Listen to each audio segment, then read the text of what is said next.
Good olden days లో చూసుకుంటే మనం ఈ ఎగ్ యోక్ అంటే పచ్చ సొన దీన్ని పడేయటం గానీ ఇట్లా వేస్ట్ చేయటం గానీ చేసేవాళ్ళం కాదు.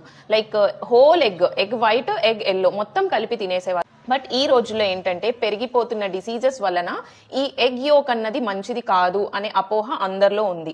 సో ఎగ్ యోక్ అన్నది ఎవరెవరికి మంచిది కాదు, ఎవరెవరు తీసుకుంటే మంచిది అన్నది ఈ వీడియోలో తెలుసుకుందాం. లాస్ట్ వరకు చూడండి, మీరు ఈసారి నుండి ఎగ్ యోక్ అన్నది వేస్ట్ చేయరు. చాలా మంది అనుకుంటారు లైక్ ఎగ్ వైట్ చాలా హెల్దీ, దీనిలోనే అన్ని న్యూట్రియంట్స్ ఉంటాయి అని చెప్పి. కానీ ఎగ్ యోక్ లో ఇంకా ఎక్కువ న్యూట్రియంట్స్ ఉంటాయి.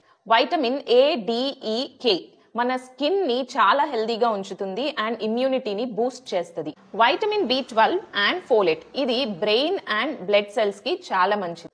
కోలిన్ బ్రెయిన్ డెవలప్మెంట్ లో చాలా హెల్ప్ చేస్తుందండి అండ్ ప్రెగ్నెంట్ విమెన్ తీసుకుంటే చాలా మంచిది. omega-3 ఫ్యాటీ యాసిడ్స్ గురించి నేను చెప్పనవసరం లేదనుకుంటా. ఇవి మన హార్ట్ అండ్ జాయింట్స్ హెల్త్ కి చాలా మంచిది. ఇందులో ప్రెసెంట్ అయ్యున్న ల్యూటిన్ అండ్ జియాజాంతిన్ మన ఐ సైట్ ని ఇంప్రూవ్ చేయడంలో చాలా ఉపయోగకరంగా ఉంటాయి.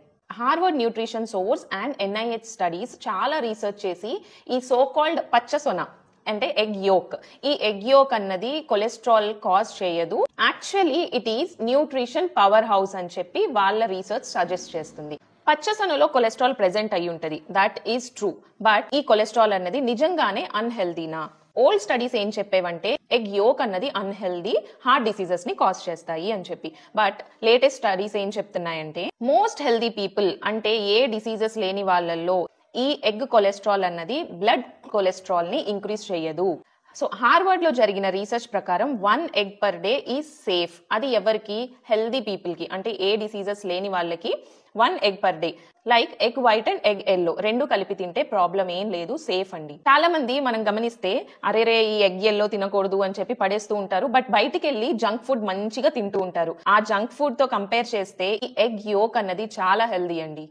సో ఇప్పుడు ఒక major point, who should be careful అంటే ఎవరు ఈ ఎగ్ యోక్ తినకూడదు. మీకు డయాబెటీస్ ఉంటే, లేదంటే కొలెస్ట్రాల్ ఉంటే ఆర్ హార్ట్ డిసీజెస్ ఉంటే ఒకసారి మీ డాక్టర్ ని కన్సల్ట్ చేసి అప్పుడు ఎగ్ యోక్ తీసుకోండి. హెల్దీ ఇండివిజువల్స్ లో ఈ రెండు కలిపి egg white and egg yellow రెండు కలిపి తినడం వలన బెనిఫిట్స్ ఏంటో చూద్దాం. ఒకవేళ మీరు ఈ పచ్చ సొనని డిస్కార్డ్ చేసేస్తే మీరు 50% ఆఫ్ న్యూట్రియంట్స్ ని లాస్ అయిపోయినట్టు.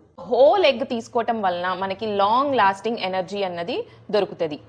తర్వాత వెయిట్ లాస్ లో యూజ్ అవుతుంది అండ్ మజిల్ బిల్డ్ చేయడానికి యూజ్ అవుతుంది, బ్రెయిన్ డెవలప్మెంట్. అండ్ ఇందులో ఉండే HDL అంటే గుడ్ కొలెస్ట్రాల్ మన హెల్త్ కి చాలా మంచిది. మనకి రీసెర్చ్ అనేది చాలా క్లియర్ గా చెప్తుంది, if you are a healthy individual, మీరు గనక ఆరోగ్యకరమైన ఒక ఇండివిజువల్ అయితే ఈ హోల్ ఎగ్ ని పర్ డే ఒకటి తీసుకోవటంలో ప్రాబ్లం ఏం లేదు. ఇది చాలా సేఫ్ అండి. సో ఈ పచ్చసొనని అవాయిడ్ చేయనవసరం లేదు. ఈ పచ్చసొన ఈజ్ నాట్ అ పాయిజన్. ఇది మన బాడీకి అవసరమైన న్యూట్రియంట్స్ అన్ని కలిపి ఒక ప్యాక్ అయి ఉంటాయి కాబట్టి దీన్ని మనం తీసుకోవచ్చు. ఈ వీడియోలో మనం ప్రొడ్యూస్ చేసిన కంటెంట్ అన్నది trusted sources and research studies ద్వారా నేను మీకు తెలియజేశానండి. సో మీకు ఎవరికన్నా దీని గురించి లింక్స్ కావాలంటే నేను ప్రొవైడ్ చేస్తాను. సో దీని మీద మీ ఒపీనియన్ ఏంటి? అసలు హోల్ ఎగ్ తింటారా లేదంటే ఈ ఎగ్ యోక్ అన్నది పడేస్తారా? నాతో కమెంట్స్ లో షేర్ చేసుకోండి. Thank you for watching.